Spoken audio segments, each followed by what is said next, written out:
Alright, my name is Veronica Casarez, and today I will be presenting about the molecular genetic analysis of the mutation of I32 that was done by undergraduates in a course-based undergraduate research experience. Now, there were 3 different modules that we did. The first module was the mitotic cell clone phenotype of I32. So what we did was we took cells that were somatic cells and made them recombine so that we could see how that affected a certain point in the body, which we pointed it to the eye. So as you can see in the control, we have a perfect 50-50 mix of red to white being the wild type and red being the mutant. But then when we did it with I32, we expected that it would either give you a larger ratio of white to red or red to white, depending on what it showed. However, we got an entirely headless animal that was a ferrate adult, and so it actually died in its pupal stage. So, though that is very interesting, it wasn't what we were looking to do. We wanted to map the mutation. So we went and did complementation mapping. The first round we did 74 different deficiency complementations on the second chromosome, which there's about 86 genes on the second, there's about 86 genes on the second chromosome that we could have tested. However, we just didn't have the ability to do them because the stocks died or something happened that the other stocks were not able to be crossed.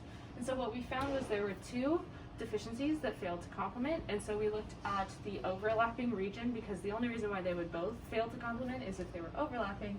And we found the smallest region where they overlapped. We zoomed that in and looked at all of the different genes that are in between here. There are a lot of tRNA, but we wanted to look at the protein coding genes, so we didn't look at the tRNA. And we found 13 different genes in this region. Now we were only able to test 7 because once again they were either out of stock or didn't have a balancer on the bottom of them, because we needed the balancer to see or to make sure that they would go to adult stages in their life before dying in embryonic stages or earlier, so that we could observe the phenotype. And then we also did a bunch of different alleles for arrow and dark. That's why you see 11 different tests done, but we only tested 7 different genes.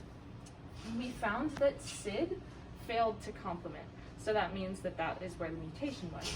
And so in the third module, we did DNA sequence analysis, and we looked at the different peaks of the chromatogram. And what happened was we actually trimmed off all of the ends, because that's what you do with DNA. If it's messy, you just take off the ends. And when we did that, we could not find the mutation, so we went back and looked at it, and at this one piece, you can see that right here, there's a SMP, or a single nucleotide change, where everything afterwards just kind of goes to crap. And so you can see there's a lot of background noise, and so that actually ended up being snipped off when we were doing the sequencing. So when we looked at it again, same spot, went and did an alignment with the control and with the experimental, and found that there was a single deletion mutation indicated by the red dot.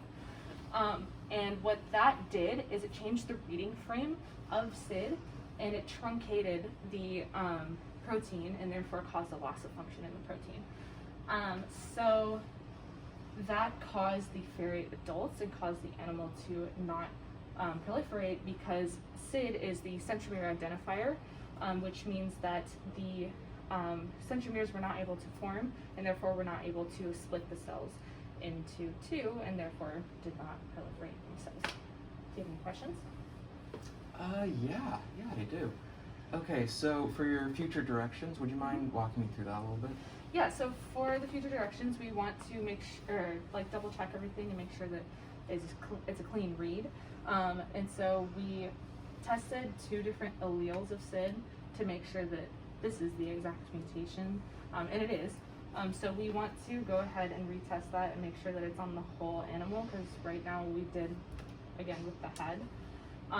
And we want to look at the GFP and see if that is over-proliferating or under-proliferating, and try to keep the I32 mutation in the animal. So that's why it says we need to test the homozygous embryos, because it is a it's a homozygous recessive mutation. So both of them being recessive makes the animal die, and so we want to get it so that there's a single base pair, or like a base alone, to see how that would affect the GFP, because if we remove the other space that it usually pairs with, we might be able to see that over or under proliferation of GFP. So it's recessive lethal. Yes. Okay.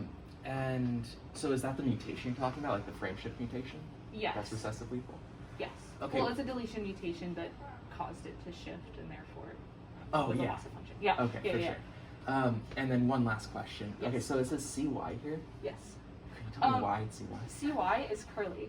So it's a balancer that allows us to see the phenotype and make sure that like we know that this is the gene that we're looking at as opposed to the control. So when we pair the experimental with curly, we see curly wings. But when we pair the mutation without, or when we pair the control with the curly wings, we see the curly wings. But when they're straight winged, we can say that it is like because of the gene. Now, we didn't see any that had straight wings with SID. Okay, I Yeah. see. Okay, so it's because it's really clear the difference between present and not present. Yeah, yeah. Okay. So you can see like they bend outwards like this, Mhm. as opposed to just being like flat. Nice, thank you. Yeah, of course.